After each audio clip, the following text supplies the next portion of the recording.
नमस्कार, मैं doctor GC. Khilnani, chairman PSRI institute of pulmonary critical care and sleep medicine. आज आपसे बात करूंगा लंग हेल्थ के बारे में। आज वर्ल्ड हेल्थ डे है और लंग्स की इम्पोर्टेंस हमने बहुत सालों पहले जानी है। चाहे वो एस्थमा हो, चाहे ट्यूबरकुलोसिस हो, चाहे COPD यानी क्रॉनिक ऑब्स्ट्रक्टिव लंग डिजीज़ हो, निमोनिया हो, और सबसे इम्पोर्टेंट जो पिछले 2 साल बीते हैं जिसमें कि कोविड हुआ है।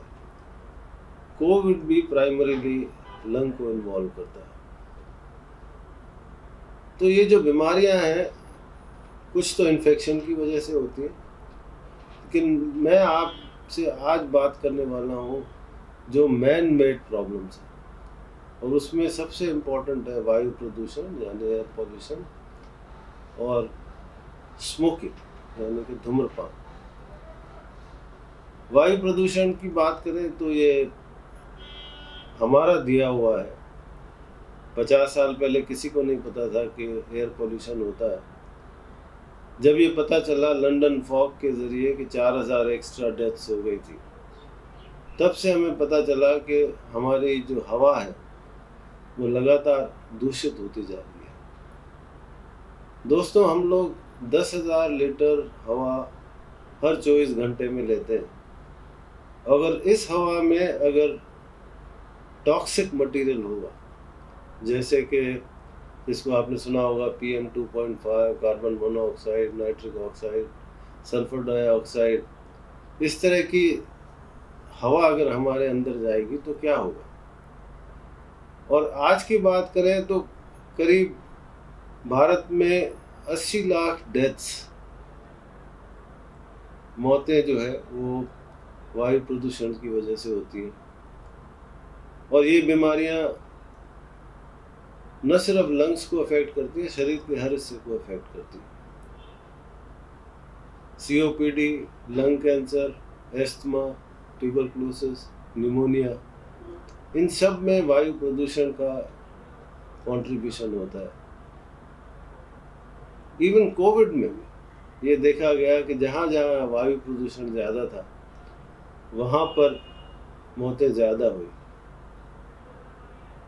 अब धूम्रपान की बात करें तो लंग कैंसर, जो कि number 1 cause of cancer deaths all over the world, Bharat की बात करें तो 64,000 मौतें लंग कैंसर की वजह से होती हैं। उसका सबसे बड़ा कारण होता है टोबैको स्मोकिंग। COPD जो second leading cause of death है वो भी टोबैको स्मोकिंग की वजह से होता है। लेकिन टोबैको स्मोकिंग जो होता है, जो धूम्रपान होता है, वो सिर्फ लंग को अफेक्ट नहीं करता, हार्ट को, ब्रेन को, हमारे पाचन तंत्र को, हमारे इंटेस्टाइन्स को, हमारी किडनीज को, हर हिस्से को असर करता है। जो अब तक की रिपोर्ट है 12.5% डेथ्स जो है वो वायु प्रदूषण की वजह से होती है। तो हम लंग हेल्थ को कैसे अच्छा कर सकते हैं, कैसे हम उससे बच सकते हैं, कैसे हम अपने सांस को इस तरह से लें कि वायु प्रदूषण का असर हमारे ऊपर कम से कम हो। इसके लिए हम सब की जिम्मेदारी है कि हम जो एमिशन निकलते हैं, जो व्हीकल से निकलते हैं, जो घर में लोग चूल्हा जलाते हैं या इंडोर एयर पॉल्यूशन है, उसको हम प्रिवेंट कर सकते हैं।